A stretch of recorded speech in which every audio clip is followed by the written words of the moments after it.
Thank you, Anilo. It's so nice to have you back to STM.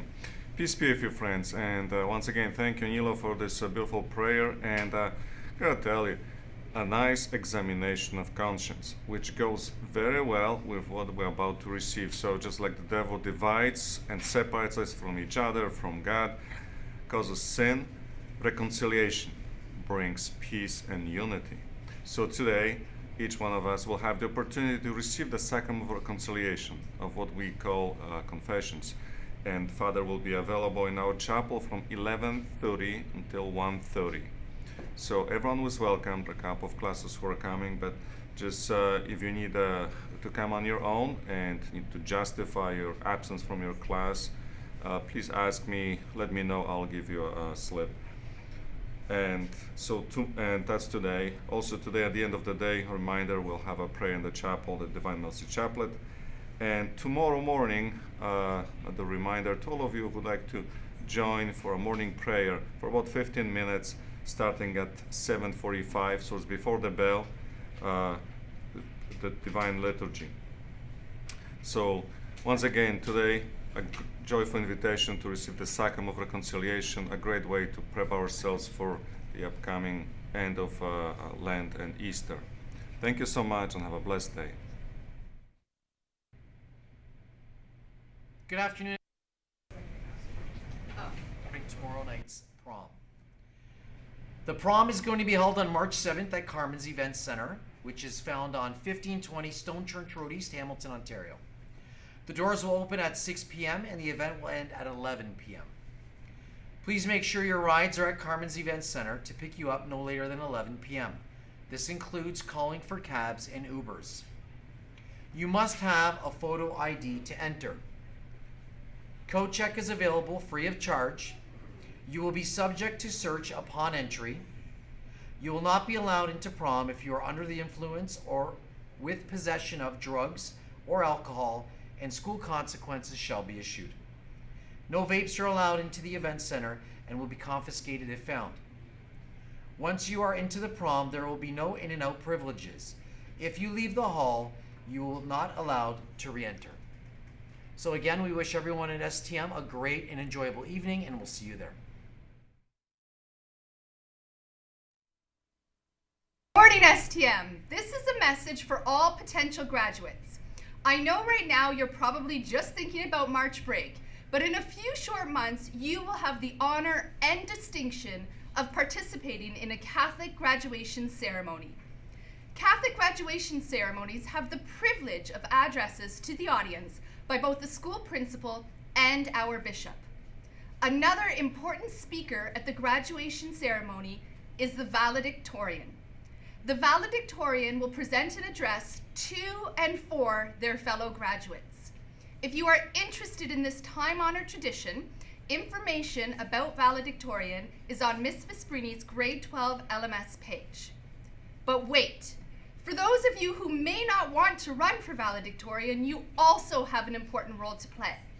Please encourage those classmates who you believe are excellent representations of your class to run for this position. Another important role you all will have is to select your valedictorian.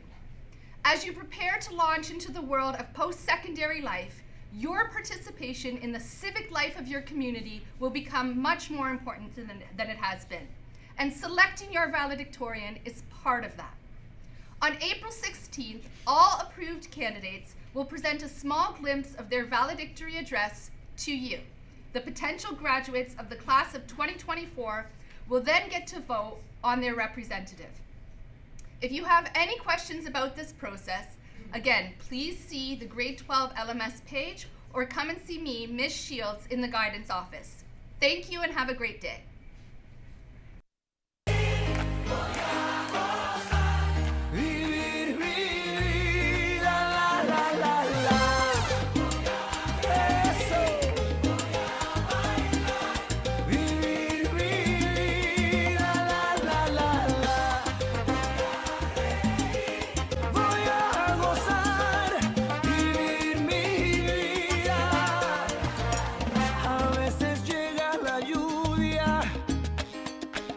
para limpiar la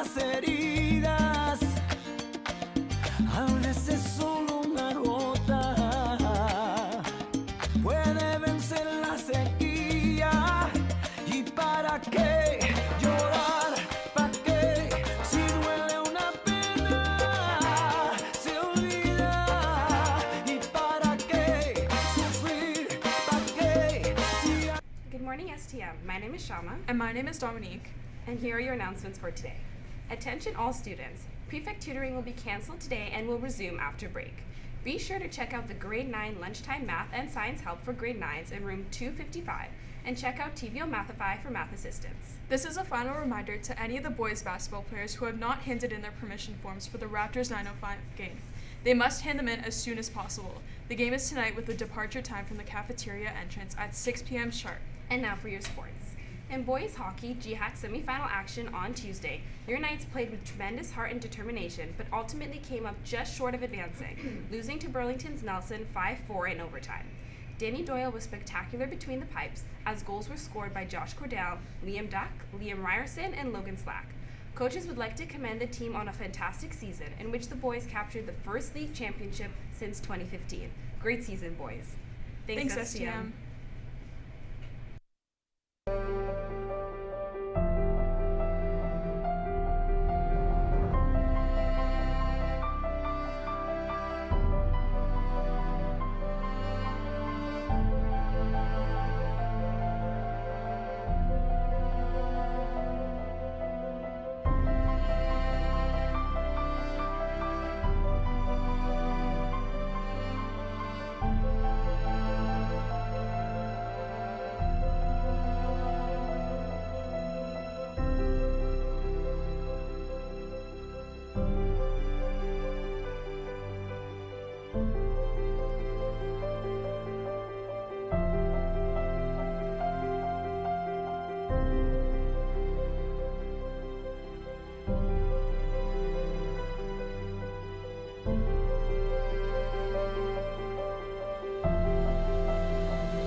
Good morning, STM.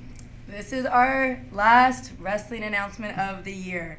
We had just been competing at OFSA for the past 3 days, and we did quite well. So we brought 12 kids to OFSA. They were Marquise Jones, Mohammed Al-Shadat, Aiden Cook, Yusuf Akwabawi, Luke Bastoyang, Owen Monahan, and then the girls, Juliana Scalgin. We only had 5 girls compete at GHAC, and all 5 qualified for OFSA. Juliana Scalgin, Sylvia Rosenberger, Alegres Matukala Nkosi, Jennifer the Tank Di Medeiros, and Krista Coleman. So, where to start? Okay, last year at OFSA, our team won 5 matches. This year at OFSA, we won 28 matches. We had 5 wrestlers placed in the top 6. Out of 209 teams, it was the biggest OFSA wrestling championships to date. There were 209 teams present. Our boys placed 10th, and overall we came 11th. We might seem a little disappointed, but that's because how good our team is and how young we are. Everybody on the team is very young, with the exception of the coach. And they all are on the upswing. Like, we had a couple of heartbreaking matches that didn't go our way, but our top finishes were Marquise Jones. Well, our podium finishers were Owen Monahan, who got a special wild card to compete at OFSA, came 6th out of 32 boys at OFSA. And his matches that he lost were just nail biters and so close. 5th place finishes were, we had Sylvia Rosenberger, who got 8th, had the tournament of her life. I think she won 5 matches and lost 2. It was unbelievable how well Sylvia did. Krista Coleman won a match. Alegres won a match. Julian Scalgin was amazing and took videos of me dancing, which might get her cut from the team next year. Yusuf wrestled well. Luke won a match. Yusuf won some matches. Marquise Jones had an incredible tournament, beating the kid who beat him at GHAC, beating some other kids, sticking them, and he's even a little bit small for the weight division, and placed 5th. Incredible. And then we had 3 4th place finishers. We had Aiden Cook over here, who is, if you've seen him wrestle, it's next level. Like, hopefully next year we'll be talking about how he won without a point scored on him. Then we had Mohammed Al-Shaddad, who got nailed in the face in his first match, and it blew up like a UFC fighter, and the medic wanted to maybe take him off, and he said, I'm okay, and he beat the kid 11-0. So Mohammed Al-Shaddad got 4th, Aiden Cook got 4th, and Jennifer, the Tank DiMaderos, also got 4th, and she even missed her spray tan appointment to get 4th. So overall, it was an incredible tournament. Thank you to everybody for all the support. Mr. Medeiros, Ms. Napoleone, administration. We had a couple of our admin out, and Mr. Marazzo was in the corner yelling and coaching. Miss Mossy was all up in there too. So it was a really exciting couple days. So thanks STM for all the support. It's a long season, October to March. So if you're interested next year and being part of this legacy these kids are building, then come on out. We'll see you then. Thanks, everybody. And I forgot Luca Capretta. He went to offset, and he was an absolute stud as well. STM, those are all of your announcements. The time is now 8:30. And remember, it's a great day to be a knight.